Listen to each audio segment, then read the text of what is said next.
So what have we done since we got here already? Well, the first thing we did is we went opal shopping. We went to a few little opal shops, but one of the shops we went to was, I think it's called Opalis? I think so, yeah. Opalis? They've been here since the late 60s. No, they were 1973. Oh, sorry. They've been here since 1973. A couple from, is it Greek? Are they Greek? But welcome to Opal City.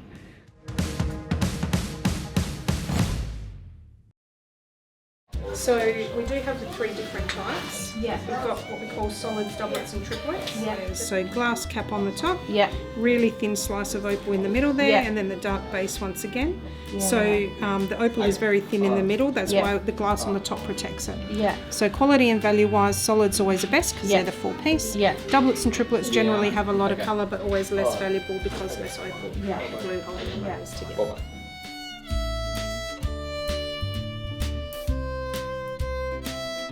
So what we do is we pop them on top because they look different in the Yeah. boxes and on top of skin tone. Yeah. Then as you move it around, obviously you see the different That colours. one's got even more colour.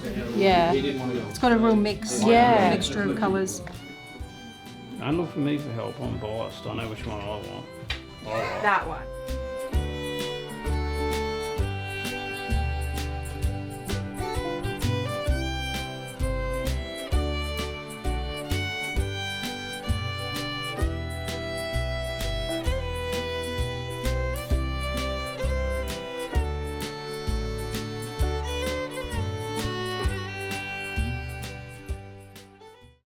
Right now we're at the Catholic Church here in Coober Pedy.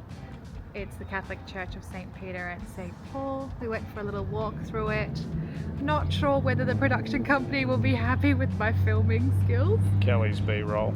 My B-roll.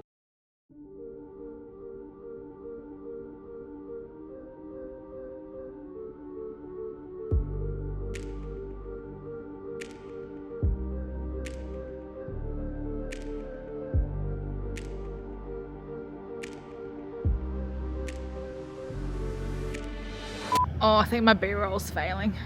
Might be C-roll, mate. F-roll. Bread roll. Alright, But- so this isn't Kelly's B-roll bog roll, it's my B-roll bog roll. So we're very experienced camera people, not really.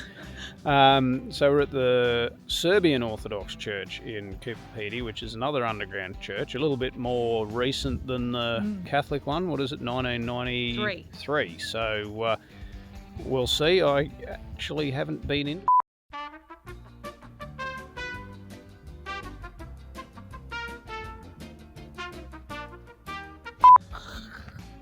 Apparently I press red buttons for no reason and stopped recording, but anyway, now there's a fly on the screen.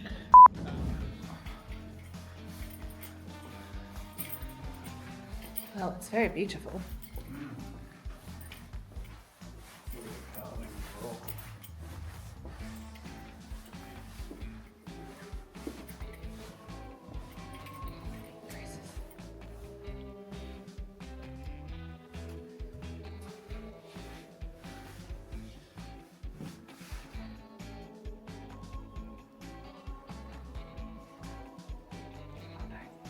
See more bog roll.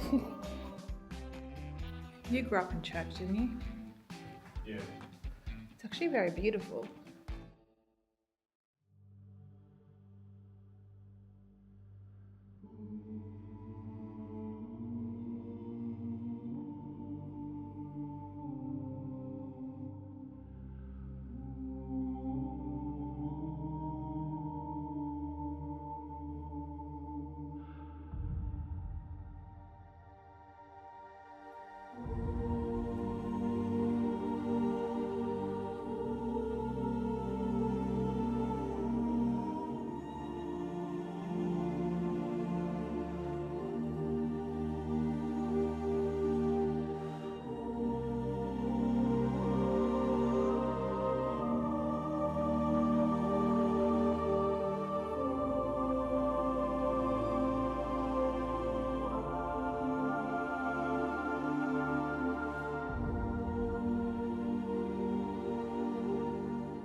Until last month, I had the largest array of different blacklight models in the world because I went a bit nuts last year when I started it. Right. I wanted to find the best one. And this has been the best ones for you. So these are really good for our noodling here. Okay. So they're strong enough that we can like walk around and sort of speck on the surface. Yeah. And then most of the time we're digging down, and then they're more than enough for that. Okay.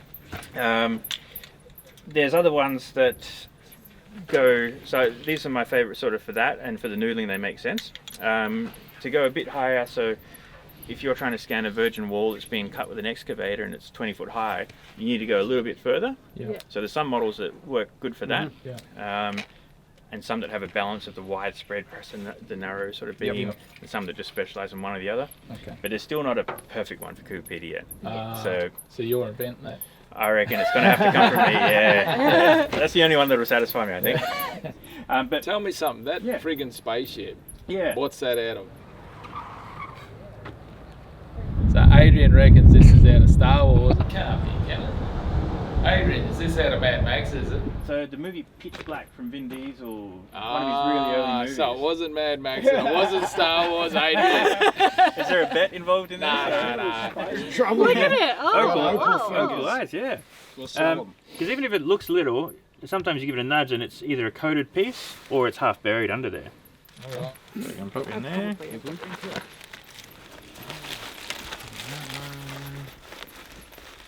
Oh, look at that one. It'll start getting a little bit muddy in a bit and it will lose some of that pop, but... Oh, it's a moth. Get out of there. Oh, wow, yeah. That size, looking promising. One and two. See, that's, yeah, I'm happy with this haul so far. What have you got? I don't know. Bag of rock. They all glowed. They're all rock. Yeah. Well, there's still ancient water, so you know. Well, you're right, that's just a rock. It's got a piece of glowing stuff. The colour's telling me what I need to do to it. So basically the colour starts talking to me. I have my medication in the morning, so I'm okay, alright? Okay, so this was the first one, so whose was this? That was Chris's. Okay, so this one's yours. So what we're actually cutting here is nature's glass.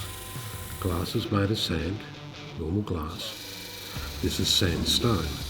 So as it rains over the millions of years and the water soaks down through the sandstone and mixes with the silica that's naturally there, creating the liquid form of opal called silica hydrate.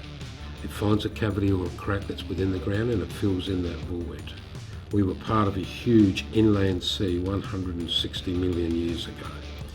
So like any ocean today, shells get washed up within the sand. Well, the same happened back then.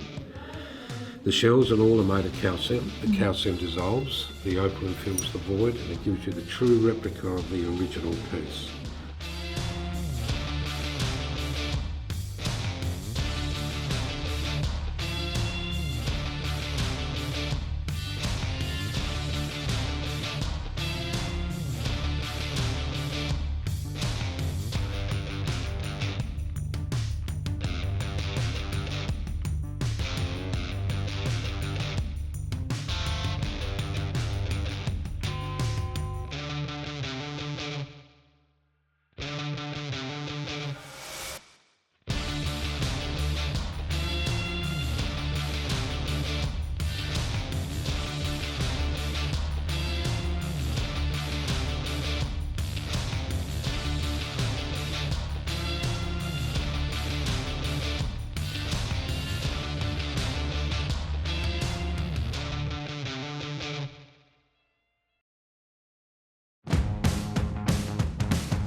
Well, we've decided to do what's called noodling in Coober Pedy, which is where you go out to these fields which are council land, I think, and it's all spoils, and apparently they find quite nice opals out here. You know, well, I'm assuming there's probably something massive in here, but people have found, depending on who you ask around town, there's everything from opals worth a couple of $1,000s to what the fella at the old timers mine say, 5,000. Yeah, last year they found a opal worth $5,000 in these here hills. These here hills.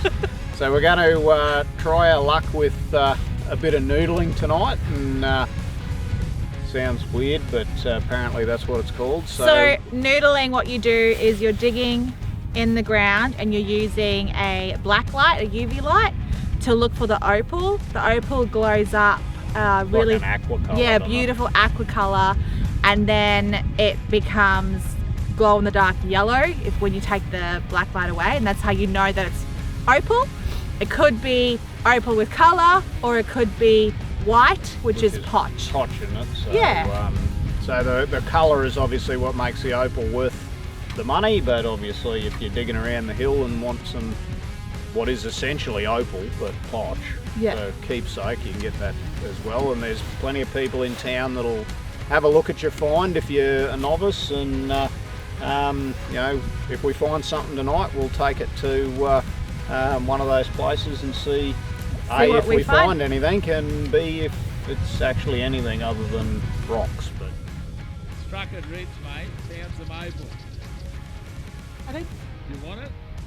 I actually did. Did you? Yeah, you have a look at it. It's huge. I was going to say, how are we going to find it there? I don't even know where it went. No, it wasn't opal. It was only a rock. Welcome to Uluru. We made it. And our friends have joined us again. Flies? And I now have a fly on my eyeball. Welcome to the Outback.